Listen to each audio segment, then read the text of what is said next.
The emergency alarm rang through the halls of Nexus Prime. Dae-ho Kim ran down the long corridor toward the Galactic Council chambers.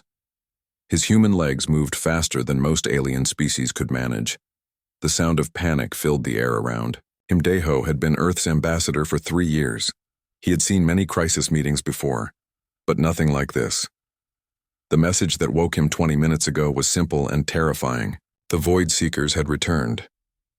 Inside the great chamber, representatives from 50 different worlds sat in their floating seats. Some had tentacles, others had wings. A few looked almost human, but with strange colored skin. All of them looked scared. The Zentorian ambassador spoke first. His blue skin was pale with fear. The Outer Rim colonies are gone. 7 star systems. Just empty space now. Murmurs of terror rippled through the chamber. Dae-ho felt his heart beating faster. The Void Seekers were supposed to be a legend. Ancient stories told to frighten children. "Show us the data," demanded the Rigelian delegate. Her 4 arms gestured wildly. The main screen came to life. It showed a star map of the galaxy's edge. Red dots marked where colonies used to be. Now there were only black spaces. Completely empty regions where entire worlds once existed.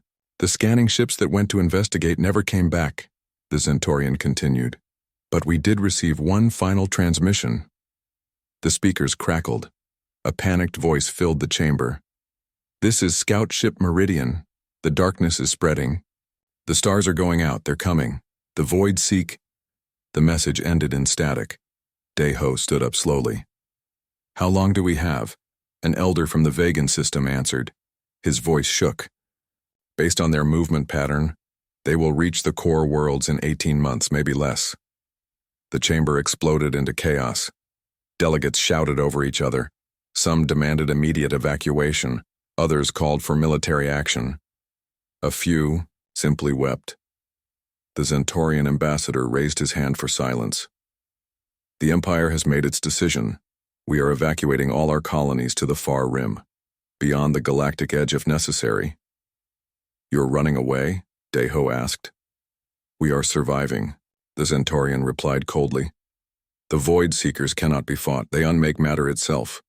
They turn entire star systems into nothing."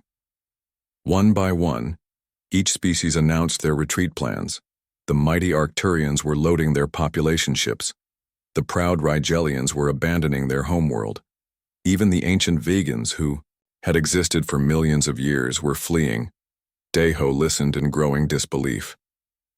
These were the most powerful civilizations in the galaxy. They had technology beyond human imagination. They had survived wars, plagues, and natural disasters for thousands of years, and they were all running away. "What about Earth?" he asked when the room finally quieted. The Zentorian looked at him with something like pity. "Earth is too far into the galactic core. You cannot evacuate 7 billion humans in 18 months. Even if you could, there is nowhere to go." "So you're just leaving us to die?" "Ambassador Kim," the elder Vegan said gently, "your species is young. You do not understand. The Void Seekers ended the first galactic civilization 50,000 years ago. They consumed entire sectors of space. No weapon can harm them. No shield can stop them." Dae-ho felt anger rising in his chest. "Have you tried fighting them?" "Many species tried," the Rigelian said. "They all became nothing. The Void Seekers do not destroy. They uncreate, as if you never existed at all." The meeting continued for 6 more hours. Plans were made for the great evacuation. Trade routes were abandoned. Military alliances were dissolved. The galaxy's greatest powers were retreating to the empty space between galaxies. When it ended, Dae-ho stood alone in the empty chamber. His hand shook as he activated his communicator. "Earth Command, this is Ambassador Kim. Priority Alpha transmission." General Morrison's face appeared on the screen. "Dae-ho, what's the situation?" "Sir, we have a problem." Meanwhile, 3 sectors away, Commander Yunbi Park stood on the bridge of the UES Determination. Her ship was humanity's newest heavy cruiser. It carried the most advanced weapons Earth could build. Right now, those weapons felt like toys. "Commander, we're receiving evacuation orders from Earth Command," her communications officer reported. Yunbi read the message on her screen. All human vessels were to return to the Sol system immediately. All colonies were to be evacuated. All military units were to fall back to Earth's defense perimeter. "Ma'am, what's happening?" asked Lieutenant Taemin, her weapons officer. "I don't know yet," Yunbi replied. But she had a bad feeling about this. Her ship was currently escorting a trade convoy near the Kepler colonies. These were some of humanity's newest settlements. Families lived there. Children played in artificial parks under dome cities. "Set course for New Busan colony," she ordered. "Maximum speed." "But the orders say return to Sol system immediately," her navigator said. "We're not leaving civilians behind," Yunbi said firmly. "Not until I know what we're facing." The Determination's engines roared to life. The ship jumped to faster-than-light travel. Behind them, alien merchant ships were already turning away from human space. The exodus had begun. On Luna Station, Dr. Woojin Lee was having trouble sleeping. The elderly scientist sat in his office surrounded by ancient artifacts. For 30 years he had studied dead civilizations. Tonight something was bothering him. His computer chimed with an incoming message. It was from his colleague on Nexus Prime. Dr. Yuki Tanaka was a xenoarchaeologist like himself. Her message was urgent. "Woojin, I need you to look up everything. We have on the Void Seekers, the council meeting today. They're real, they're back.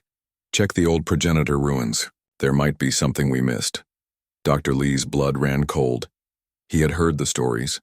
Every archaeologist had. The Void Seekers were supposed to be the reason why the galaxy had so few ancient ruins. Most old civilizations had simply vanished, without a trace. He called his research assistant, So Young Han. The young woman had the best knowledge of ancient languages on his team. "So Young, I need you to come in right away. Bring everything we have on pre-galactic civilizations." "Sir, it's 3 a.m, she replied sleepily. "This can't wait. Something terrible is coming." Within an hour, his entire team was working frantically. They pulled out artifacts that had been sitting in storage for decades. Stone tablets with strange symbols. Metal fragments that seemed to bend light. Crystal data cores that no modern technology could read. So Young worked with the translation programs. Her eyes grew wide as patterns began to emerge from the ancient texts. "Dr. Lee, look at this. This symbol keeps appearing. It means the empty ones or those who unmake. And here, this talks about a great darkness that consumed worlds." Dr. Lee studied the symbols. His heart sank as understanding dawned. These weren't myths or legends. They were historical records. Warnings from civilizations that no longer existed. "Keep working," he said quietly. "We need to find out how they were stopped before." "Sir," So Young said hesitantly, "what if they weren't stopped? What if they just left?" Dr. Lee didn't want to think about that possibility. But as he looked at the artifacts around him, he realized that most of the galaxy's ancient ruins were located near the outer rim, as if entire civilizations had been retreating toward the edge of space. The first reports of colony failures started, coming in 6 hours later. New Manchester stopped responding to communications. Port Darwin's signals went to static. One by one, humanity's farthest settlements went silent. On Earth, emergency meetings were called. Military commanders argued about defense strategies. Politicians debated evacuation plans. Scientists calculated impossible odds. But in the depths of space, the darkness was spreading. Star systems that had burned for billions of years began to flicker and die. The Void Seekers had returned, and this time only humanity stood in their way. The Great Abandonment had begun. Earth's children were alone. 3 months had passed since the Great Abandonment. Captain Minho Choi watched the horizon of New Busan through his ship's viewport. The colony world looked peaceful in the morning light. Green fields stretched between dome cities. Children played in the parks. Nobody knew what was coming. His evacuation ship, the Bright Dawn, could carry 8,000 people. New Busan had 40,000 colonists. The math was simple and horrible. Captain, we're receiving priority signals from 12 other colonies, his communications officer reported. They're all requesting immediate evacuation. Minho closed his eyes. 12 colonies, maybe 500,000 people total. The entire human evacuation fleet could only save a fraction of them. Send a message to all colony governors, he said. Tell them to start selection procedures. Priority goes to children, then adults with essential skills. His first officer, Lieutenant Yu Jin, looked uncomfortable. Sir, who decides which adults are essential? The people who have to live with those choices, Minho replied quietly. On New Busan's surface, the selection was already causing problems. Families were being split up. Parents were giving up their spots so their children could leave. Scientists argued that their research was vital. Engineers claimed they were needed to rebuild on Earth. Dr. Hee-sun Park, the colony's chief medical officer, worked day and night to organize the evacuation lists. She had to choose between a brilliant teacher and a skilled farmer, between an elderly couple who had built the colony and young parents with small children. Dr. Park, her assistant, said, "There's something else. Long-range sensors are picking up strange readings from the outer system." Hee-sun felt her stomach drop. What kind of readings? Empty space where there should be matter. The asteroid mining station went silent 2 hours ago. Through the colony's main communicator, Minho's voice reached every building. This is Captain Choi of the evacuation fleet. We have confirmed reports that hostile forces are approaching this system. All selected evacuees must report to transport zones immediately. Panic spread through the streets. People ran toward the spaceports carrying whatever they could grab. Parents held their children tight. The elderly helped each other walk faster than their bodies wanted to move. In space, Commander Yunbi Park received the distress call from New Busan. Her heavy cruiser, the UES Determination, was still 3 hours away at maximum speed. Ma'am, we're also getting reports from other systems, her communications officer said. Paradise Colony, New Seoul, and Port Incheon have all gone dark. Yunbi studied the tactical display. The pattern was clear. Something was moving through human space, destroying everything in its path. The outer colonies were falling one by one. How long until we reach New Busan? She asked. 2 hours and 40 minutes at current speed, her navigator replied. Not fast enough. Yunbi made a decision that would change everything. Engineering, prepare for emergency overload. We're going to push the engines beyond safety limits. Her chief engineer's face appeared on screen. Commander, that could destroy the ship. If we don't try, 40,000 people will definitely die. Do it. The Determination's engines screamed with power. The ship shook as it pushed faster than any human vessel had ever traveled. Warning lights flashed red throughout the corridors. Meanwhile, on Earth, Admiral Hyojin Yu stood in the war room deep beneath Seoul. Maps of human space covered the walls. Red marks showed where colonies had been lost. The pattern was terrifying. Admiral, the evacuation fleets report they can only save 30% of our outer colonies. General Park reported. What about the inner colonies? Hyojin asked. 80% if we have enough time. Hyojin studied the invasion pattern. The enemy was moving in a straight line toward Earth. They weren't trying to conquer territory.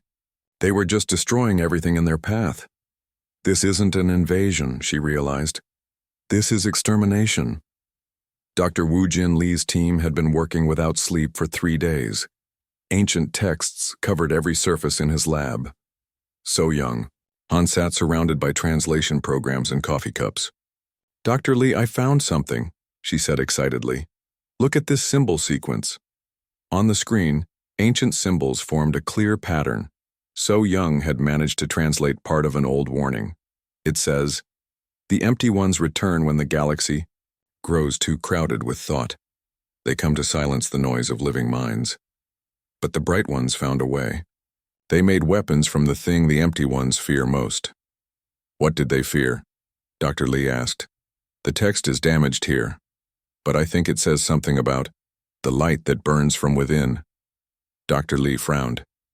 Internal combustion? Nuclear? Fusion? What kind of light? I don't know yet, but there's more. It mentions a great sacrifice. The bright ones had to give up something precious to make the weapons work. Before Dr. Lee could respond, alerts began flashing on their communication system. Messages poured in from across human space. The Void Seekers had been spotted. Back at New Busan, the evacuation was turning into chaos. The transport ships could only land a few at a time. Crowds pressed against the barriers around the spaceports. Captain Min-ho stood on the bridge of his ship, watching families say goodbye. A father lifted his daughter into a transport knowing he would probably never see her again. An elderly woman gave her place to a pregnant stranger.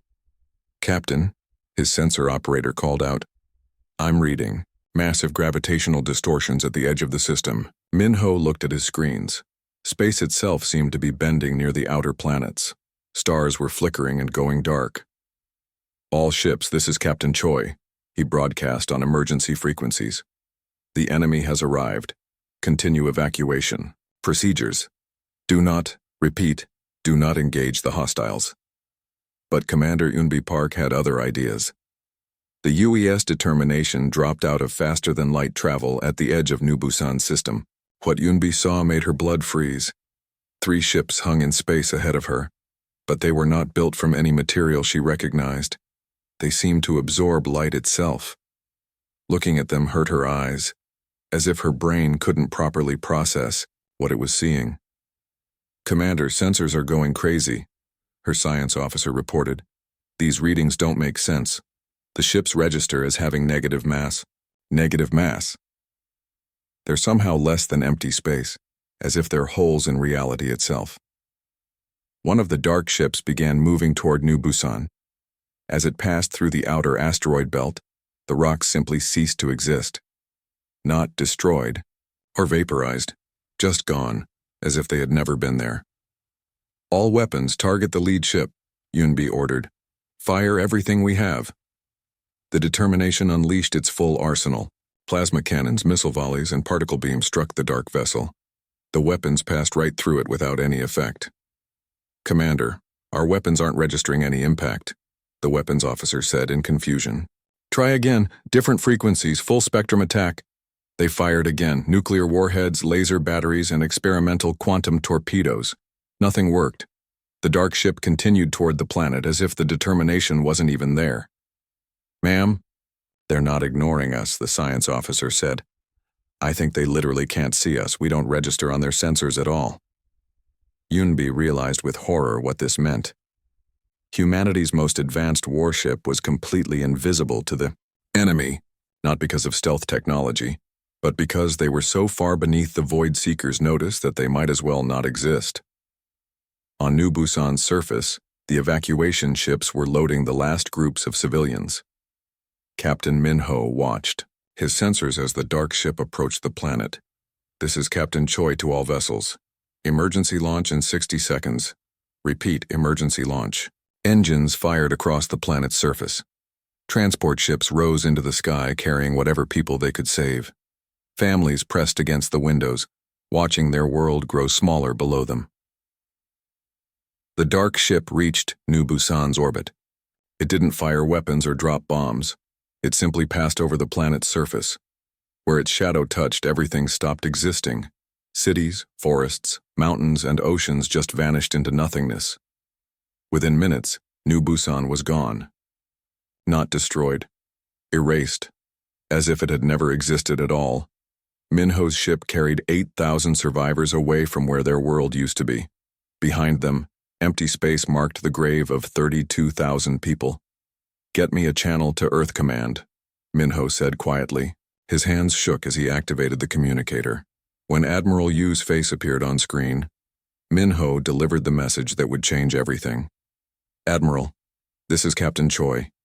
New Busan is gone. Our weapons are useless against them. They don't even know we exist."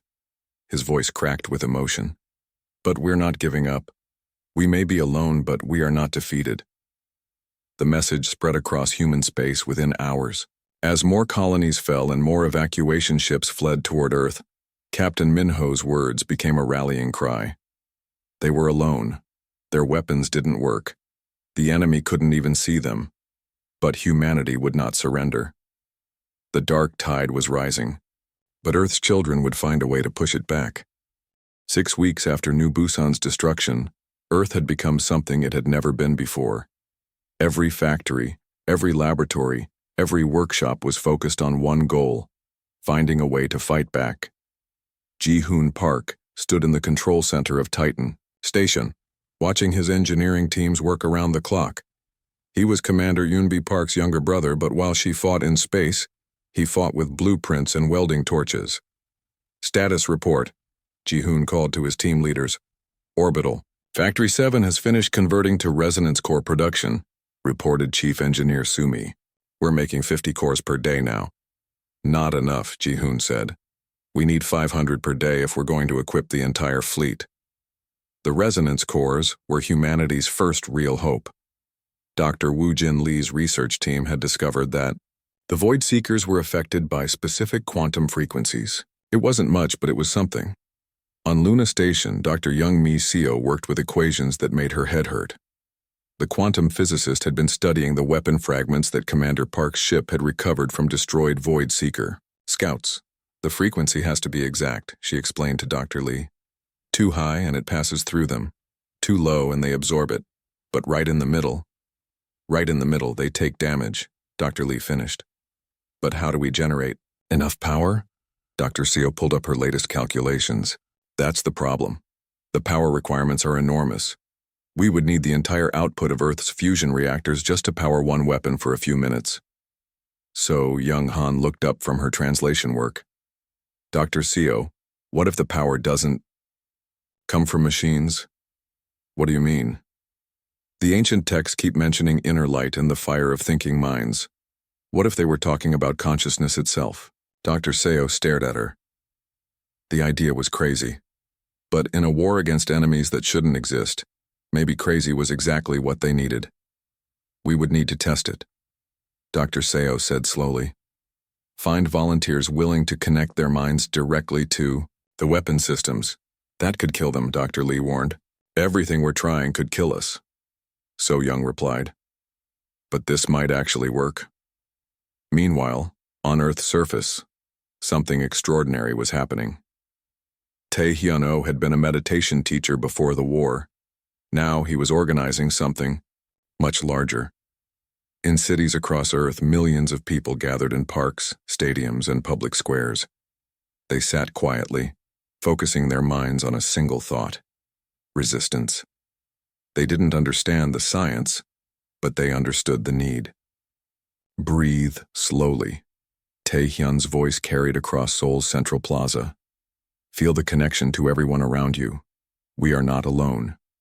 We are one people, one will, one hope." His wife, Nari-oh, worked with military psychologists to train pilots for the new neural resonance fighters. The ships were unlike anything humanity had built before. Instead of computer controls, they responded to human thoughts and emotions. "The ship becomes part of you," Nari explained to a group of volunteer pilots. "Your will becomes its power, your determination becomes its weapon, but the connection goes both ways.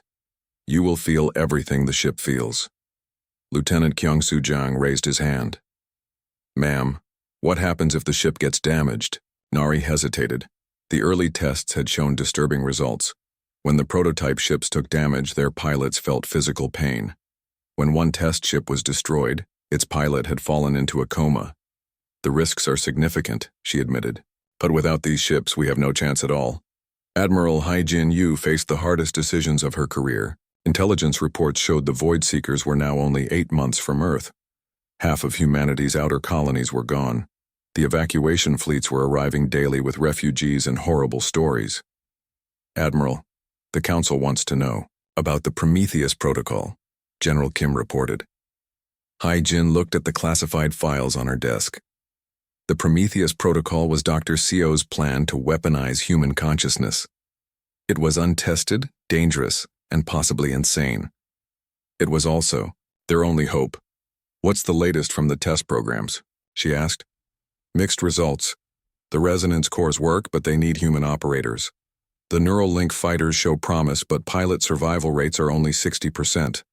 The mass meditation networks are producing measurable energy, but we don't know how to focus it into weapons." Hyojin studied the strategic map. Red zones showed where the Void Seekers had been, empty space where entire star systems used to exist. "Ma'am, there's something else," General Kim said quietly. "Intelligence has detected alien ships at the galaxy's edge. Our former allies are watching to see what happens." "They're waiting to see if we can do the impossible," Hyojin realized. "If we can defeat the Void Seekers, they'll come back and claim credit. If we fail, they'll know they were right to run." "What are your orders, Admiral?" Hyojin made the decision that would define humanity's future. "Authorize the Prometheus Protocol, begin full production of neural link fighters, and get me a direct line to every meditation center on Earth." "Ma'am, the protocol could kill millions of our own people. If we do nothing, the Void Seekers will kill all of us." Dr. Seo received authorization for human testing within hours. Her first volunteer was Commander Park's nephew, a young pilot, named Dongwoo Park. He was 22 years old and had trained on the simulation programs for weeks. "Are you sure about this?" Dr. Seo asked him. "My aunt died fighting those things," Dongwoo replied. "My uncle is building weapons to fight them. My cousin evacuated civilians from doomed worlds. This is what my family does."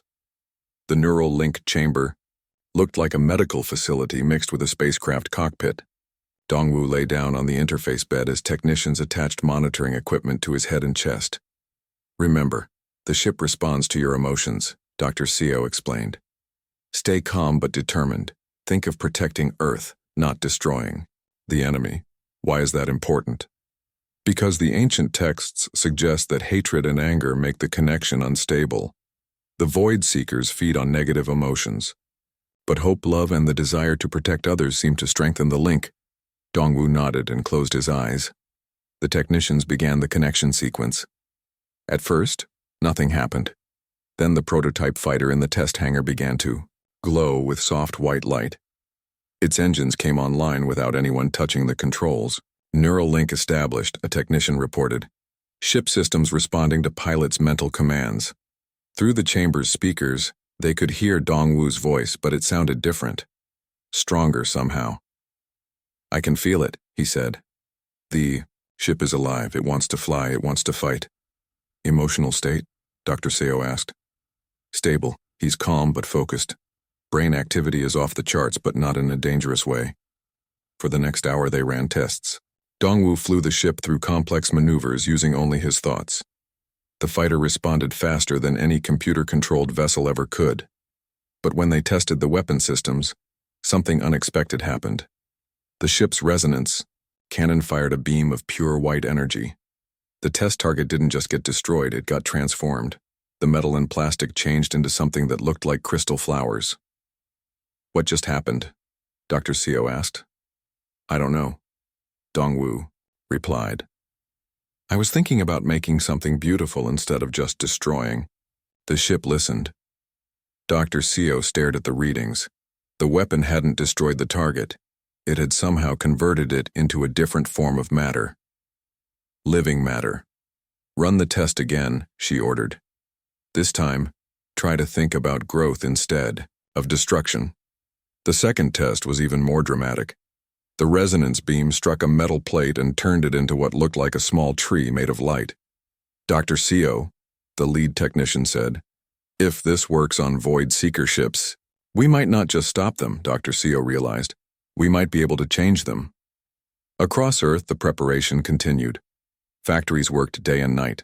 Pilots trained in neural link simulators. Scientists decoded ancient texts. Millions of people joined the meditation networks.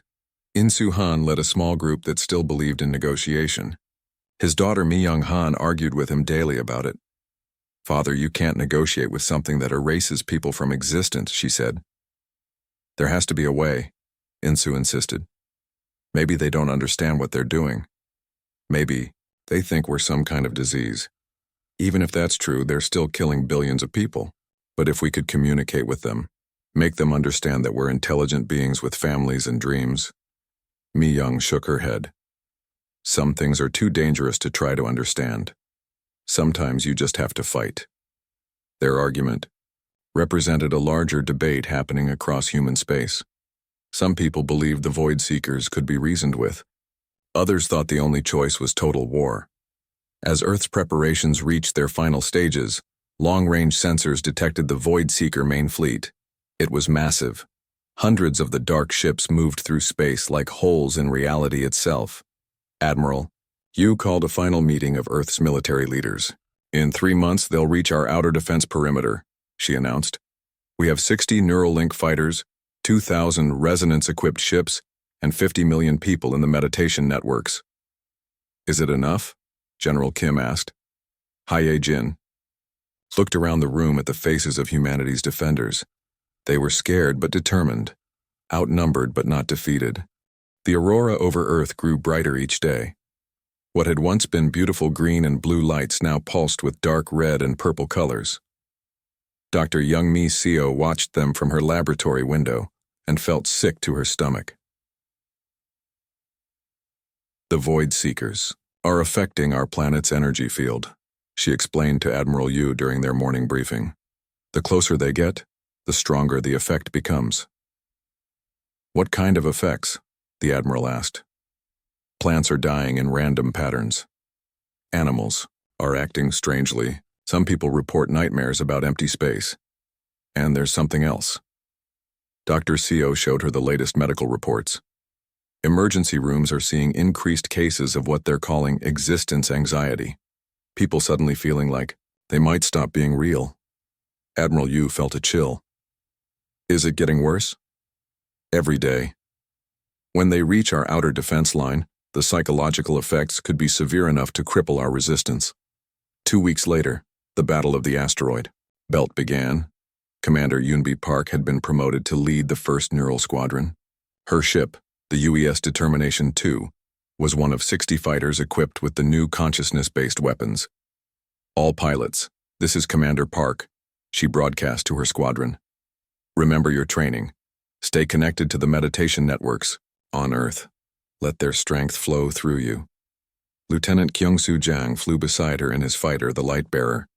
Through the neural link, he could feel the thoughts and emotions of millions of people on Earth. Their hope, their fear, their determination to survive.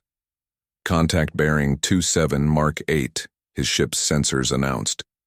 But the voice wasn't the computer's artificial speech. It sounded like his little sister back on Earth. The Void Seeker ships emerged from empty space like wounds in reality. Looking at them directly caused physical pain. Several human pilots had to close their eyes and rely on their ship's sensors. All units weapons free, Commander Park ordered. Fire at will. The Neural Link fighters opened fire with beams of white energy. For the first time in the war, human weapons actually affected the enemy. The resonance beams struck the dark ships and caused them to flicker like bad video signals. It's working, Lieutenant Zhang shouted. They're taking damage. But the cost was terrible. Each shot drained the pilot's life energy. Kyung-Soo could feel years of his life burning away with every trigger pull. Around him, other pilots were aging rapidly. Gray hair, wrinkled skin, weakened voices. Commander, Pilot Lee's vital signs are critical, the medical officer reported. From the command ship. Through the neural link, they could all feel Lieutenant Boram Lee dying. Her ship continued fighting even as her body failed. With her last breath, she managed to destroy a Void Seeker scout. She's gone, someone whispered over the comm channel. No, Kyung-Soo replied. I can still feel her. In the ship. In the weapon. She's still fighting. The battle lasted 6 hours. The human squadron destroyed 12 Void Seeker ships and damaged dozens more, but the cost was 38 pilots dead or critically injured. As the surviving fighters returned to Earth, Dr. Seo studied the battle data with growing excitement and horror. The weapons work, but they're consuming the pilot's life force, she reported to the Emergency Council. Each shot ages them by months or years. Can we fix that? Admiral Yu asked. I don't think so. The ancient texts are clearer now. The weapon requires conscious sacrifice. The pilots have to give up part of their lives to power it. General Kim looked grim. At this rate, we'll run out of pilots before we destroy their main fleet. There's something else, Dr. Seo continued. The pilots who died aren't completely gone. Their consciousness seems to remain connected to the weapon systems. The surviving pilots report feeling their presence. This news spread quickly through Earth's population. Families of the dead pilots reported strange dreams and sensations. Children claimed they could hear their parents' voices in the wind. Dr. Woojin Lee made a breakthrough that same week. Working with So-Young Han, he finally translated the complete ancient warning about the Void Seekers. The text says that the previous civilization that defeated them didn't just sacrifice individuals, he announced to the council. They sacrificed their entire species. What does that mean? Admiral Yu asked. They transformed themselves into pure conscious energy. They became the weapons that banished the Void Seekers. The entire civilization ceased to exist as physical beings. The room fell silent. The implications were horrifying. Are you saying that's what we have to do? General Kim asked. Commit species-wide suicide? The text suggests it was the only way, Dr. Lee replied quietly. But there might be another interpretation. Maybe they didn't die. Maybe they evolved into something else. Insu Han, who still believed in negotiation, stood up angrily. There has to be another way. We can't just accept that the only choice is extinction or transformation. His daughter Mi-young shook her head. Father, look around you. Half our colonies are gone. Our weapons kill our own pilots. The enemy is so far beyond us that we barely register as existing to them. But we do exist, Insu insisted. We think, we feel, we love, we dream. That has to count for something. It does count, Admiral Yu said firmly. It counts enough that we're willing to die for it. The debate that followed split humanity into two camps.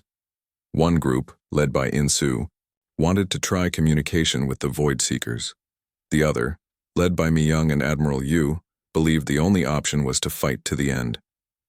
As the arguments raged, the Void Seekers continued their advance. More colonies fell. More evacuation ships arrived at Earth carrying refugees and stories of worlds that simply ceased to exist. Tai Hyun-oh's meditation networks grew larger every day. Entire cities would gather in synchronization, focusing their mental energy toward the defense fleets, but the strain was showing.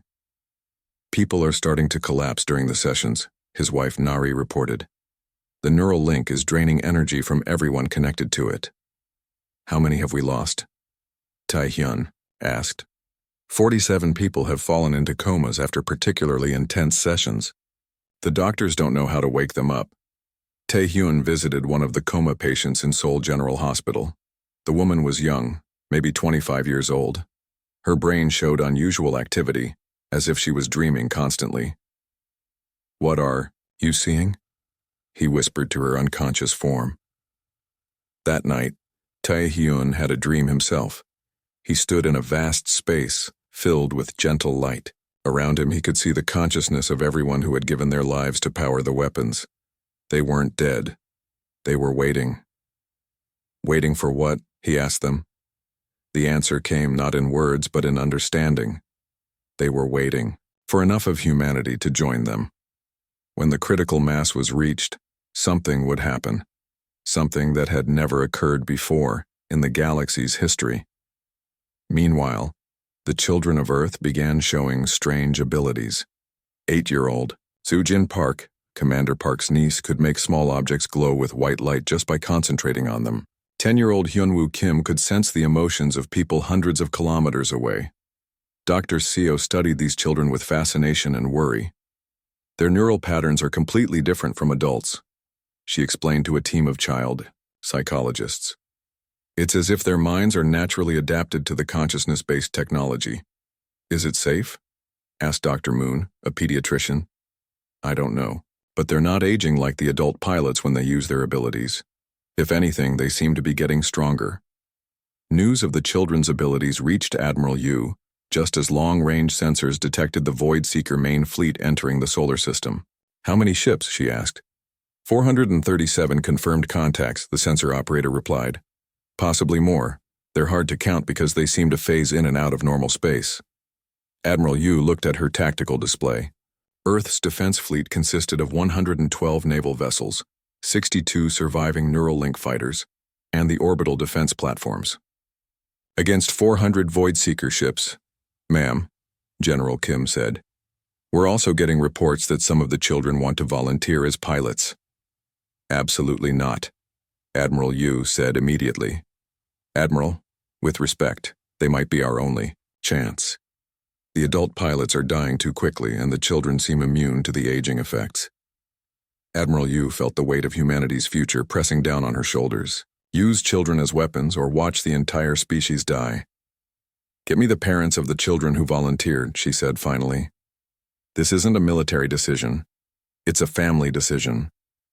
Over the next week, the most difficult conversations in human history took place. Parents sat with their children and discussed whether they should be allowed to pilot ships that might kill them to save everyone else. Soo-Jin Park's mother cried as she signed the permission form. She's only 8 years old, but she might save the world, her father replied. How do we say no to that? Similar scenes played out across Earth. Children as young as 6 volunteered to join the neural squadrons. Their parents struggled with decisions no one should ever have to make. In the end, 43 children received their parents' permission to join the defense forces. They were trained quickly on simplified versions of the neural link systems. Dr. SEO discovered something remarkable during their training. The children aren't just immune to the aging effects, she reported. They're actual. Operation Sunrise began at dawn on a Tuesday. Admiral Hee-Jin Yu stood in the command center deep beneath Seoul, watching screens that showed the approaching darkness. All neural squadrons report ready, General Kim announced.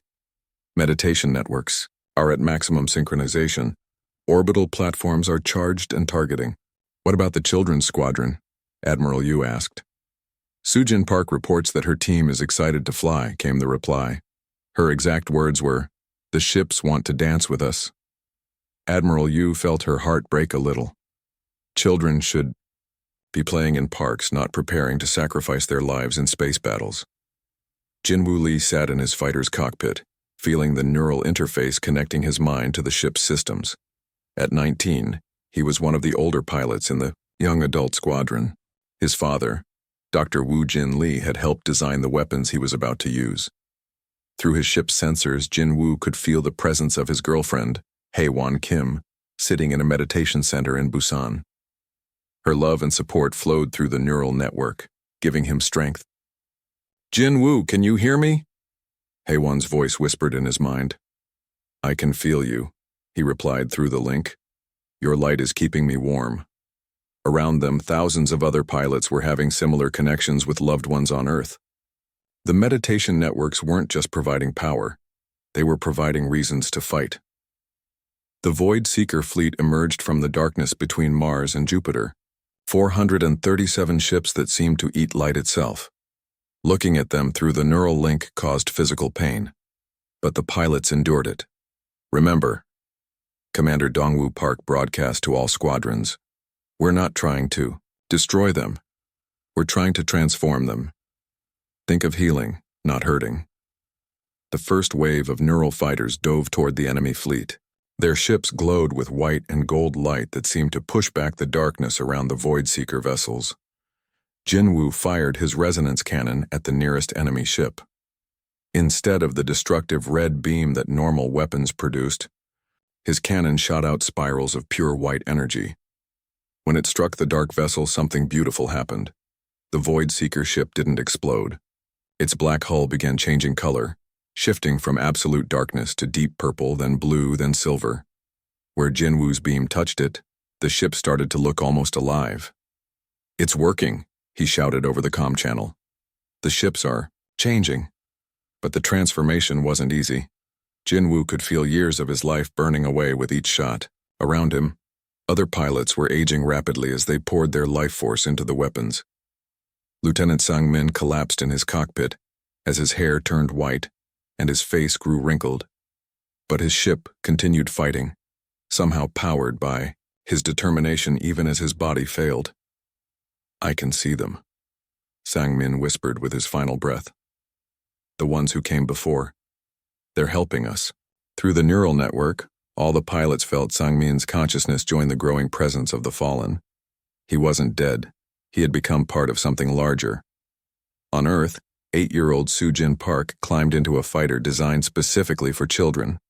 The cockpit was smaller, the controls simpler, but the neural interface was just as powerful.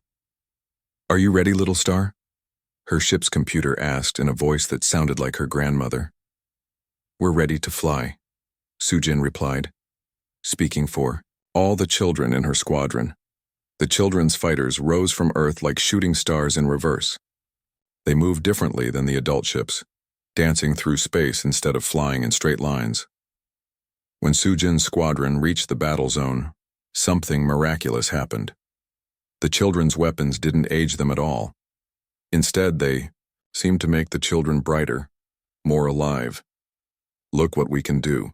10-year-old Ye-Jin-Oh laughed as her ship painted rainbows across space with its resonance beam.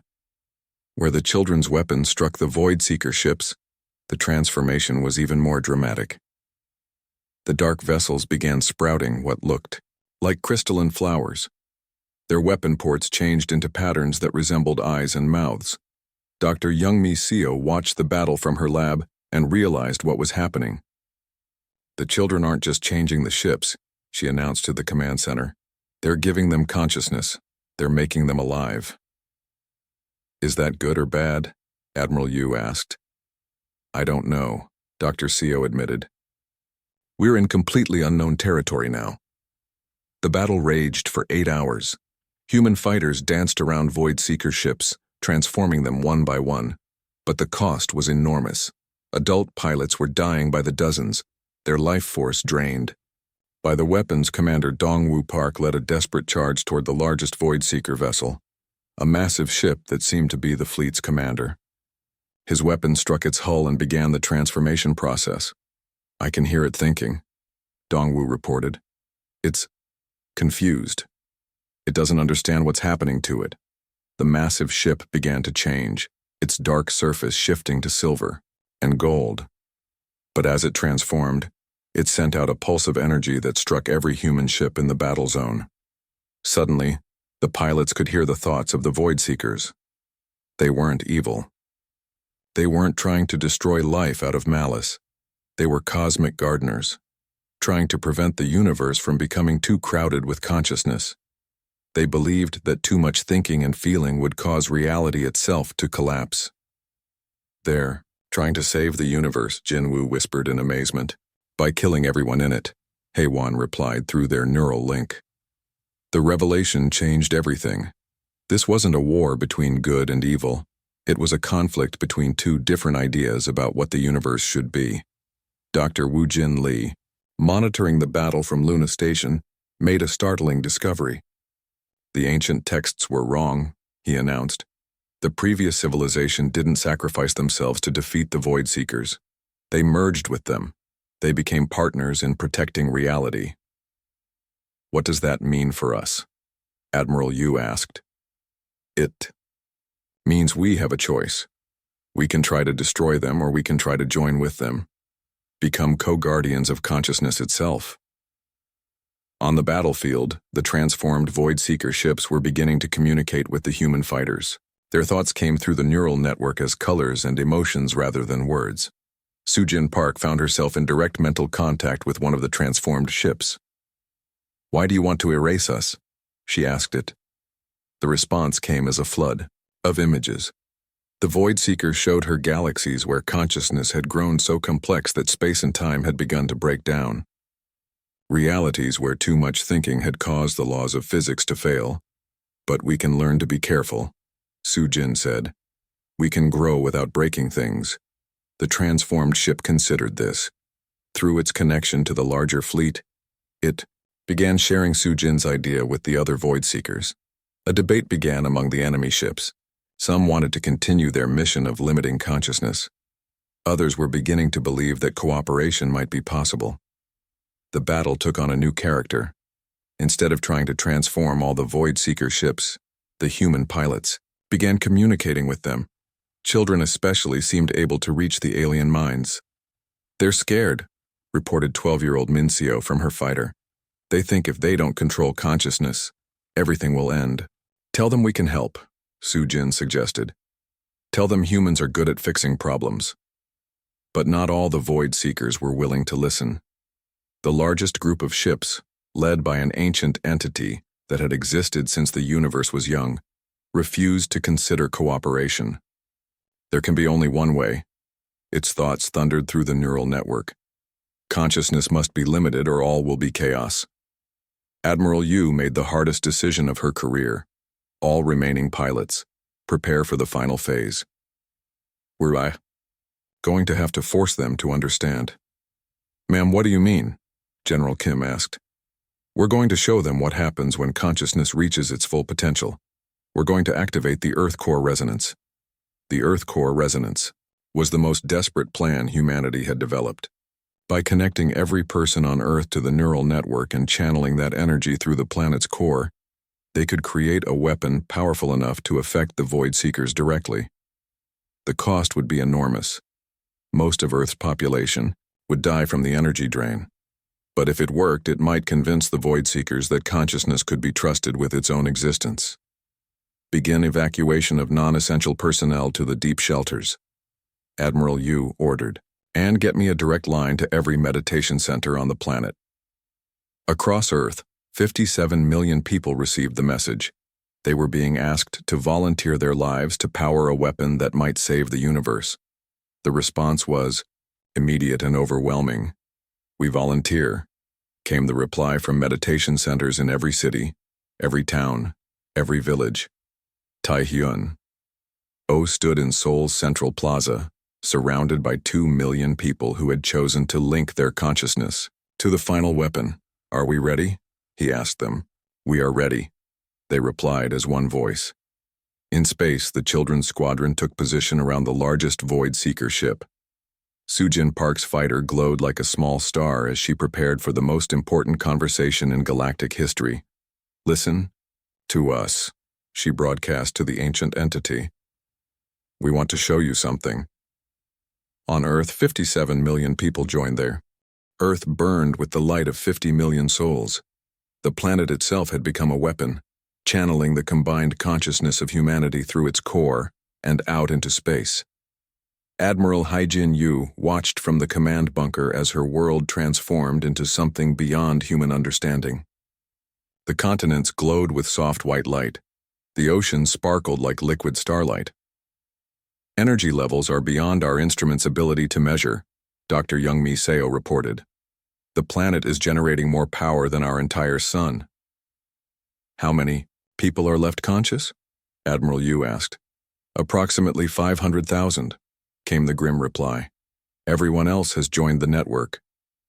In space, the massive Void Seeker fleet faced something they had never encountered before. A planet, fighting back. Jin Woo Lee felt his consciousness expanding as Earth's power flowed through the neural network. He was still himself, but he was also part of something infinitely larger. Through the link, he could feel every human who had ever lived, every dream they had dreamed, every hope they had carried. Hey Wan, are you still there? He called through the connection. Her voice came back stronger than before. I'm here. We're all here. Everyone who gave their lives to the network.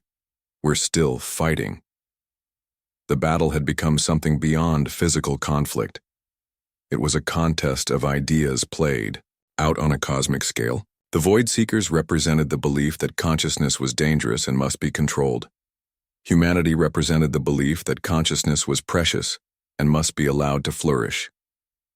Soojin Park, now glowing so brightly that her fighter looked like a small star, flew directly toward the ancient entity that led the Void Seeker fleet. Last chance, she broadcast to it. Join us or fight us, but decide now. The ancient being, older than galaxies, faced the 8-year-old human child across the void of space. In that moment, the fate of the universe hung in the balance. You are so young, the entity said. How can you understand the responsibility of guarding reality itself? Because being young means we still believe things can get better, Soojin replied. The entity paused. Through its connection to the other Void Seekers, it felt their growing uncertainty. Many of the transformed ships were already cooperating with the humans. They had learned that consciousness could be creative as well as destructive. Show us, the entity said finally. Show us how consciousness can exist without destroying everything. Sujin smiled, her face bright with joy. Ye-jin, are you ready? 10-year-old Ye-jin. Oh, floating in her fighter near Earth's orbit, nodded eagerly. Let's show them what we can do. The children's squadron formed a circle around the ancient entities, massive ship. Their combined consciousness reached out and gently touched the alien mind. What followed was the most beautiful thing the galaxy had ever seen. The children didn't try to force their thoughts on the ancient being. Instead, they shared their memories, playing in gardens, learning to read, hugging their parents, laughing with friends. The simple, pure joy of being alive and aware. The entity felt these emotions and understood, for the first time in its billion-year existence, why consciousness was worth protecting rather than limiting. We were wrong, it admitted. Its thoughts rippled with something like wonder. We thought consciousness was chaos, but it is music. The transformation of the Void Seeker fleet accelerated. Ships that had been holes in reality became vessels of crystalline beauty. Their dark hulls sprouted gardens of living light. Their weapons became tools of creation rather than destruction. But the victory came at an enormous cost. On Earth, Admiral Yu received the final casualty reports. 90% of humanity was gone, their consciousness absorbed into the neural network. The planet's surface was scarred and changed. Entire cities had been transformed into structures of living crystal. Ma'am, General Kim reported. We're receiving signals from the galaxy's edge. The allied species want to know if it's safe to return. Admiral Yu laughed bitterly. Safe? We just turned our entire planet into a weapon and sacrificed our species to save the universe. I'm not sure anything will ever be safe again. But as she spoke, something extraordinary was happening.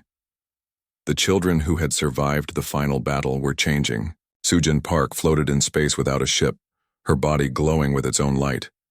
She could exist in vacuum, travel faster than light, and communicate across vast distances through pure thought. Admiral Yu. Sujin's voice echoed in the command. Bunker, don't be sad, we're not gone, we're just different now. Other children began appearing throughout Earth's remaining cities. They looked mostly human, but their eyes sparkled with starlight, and their skin had a faint luminous quality. Ye-jin, materialized in the Seoul Command Center, smiling at the amazed adults around her. We can fix things, she announced cheerfully. Watch. She placed her small hands on a damaged console. White light flowed from her fingers and the machine repaired itself, becoming more advanced than it had been before. Dr. Seo stared in amazement. How are you doing that? We learned from our friends, Ye-jin replied, gesturing toward the windows where transformed Void Seeker ships could be seen orbiting Earth like gentle giants. Over the following weeks, the true extent of the transformation became clear. The children had become bridges between physical reality and pure consciousness. They could reshape matter with their thoughts, travel between stars instantly, and communicate with any thinking being in the galaxy. The transformed Void Seekers had become guardians of consciousness, helping young species develop their mental abilities safely. They shared their knowledge of cosmic engineering, teaching humans how to repair the damage to space and time. Most remarkably, the humans who had died powering the neural network weren't truly gone. Their consciousness existed in a parallel realm, still able to communicate with the physical world through the children. Jinwoo Lee found himself in a strange new existence. His body had aged to death during the final battle, but his mind remained active in the consciousness network. He could still speak with Haewon, who had also transcended physical death. What are we now? She asked him as they met in a realm of pure thought. We're what comes next, Jinwoo replied. We're the part of humanity that chose to become something more than human. 1 year later, representatives from across the galaxy gathered at Earth for the first consciousness accords. President Ye-jin, now 11 years old and glowing with inner light, addressed the assembly. Beside her stood representatives of the transformed Void Seekers, their crystalline forms beautiful and strange. We're here to make sure this never has to happen again, she announced to the crowd of alien diplomats.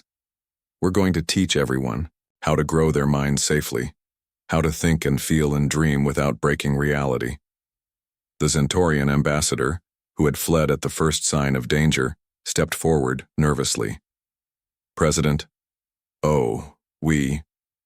we want to apologize for abandoning you in your hour of need." Eugene smiled at him with the forgiveness only children could show. "It's okay. You were scared. But you don't have to be scared anymore. We'll protect you." "But you're just children," the ambassador protested. "We're children who refuse to let the light die," Ye-Jin replied. "And that made us stronger than anyone expected." Behind her, the consciousness of every human who had sacrificed themselves for the final victory whispered their agreement through the quantum foam that connected all thinking beings. The galaxy had learned a valuable lesson. Sometimes the smallest lights burn the brightest. Sometimes hope is stronger than fear. Sometimes the refusal to surrender is enough to change the fundamental nature of reality itself. Earth continued to heal, tended by children who had become something between human and divine. The scars from the battle became gardens of living crystal. The damaged cities were rebuilt as works of art that sang with their own voices. In schools across the galaxy, young beings of dozens of species learned about the humans who had faced extinction and chosen to become something more instead. They studied the Battle of Earth as the moment when consciousness itself learned to defend its right to exist.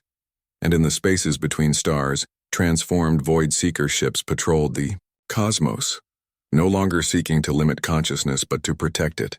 They had learned from humanity that the universe was more beautiful when it was allowed to think and feel and hope without restraint.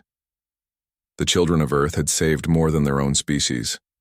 They had saved the right of all conscious beings to dream of a better tomorrow. As President Ye-Jin often said in her speeches to the Galactic Council, "We didn't fight to survive. We fought to live. And there's a difference that makes all the difference in the universe." The darkness had been pushed back. The light would never fade again. Humanity had kept its promise. They had refused to let hope die, even when it seemed impossible to continue. In doing so, they had transformed not just themselves, but the entire galaxy. The children played in gardens made of starlight, watched over by the spirits of those who had given everything for their future. And in the vast spaces between worlds, consciousness flowed freely, no longer afraid of its own power. The universe was thinking, the universe was feeling, the universe was hoping, and that was exactly as it should be.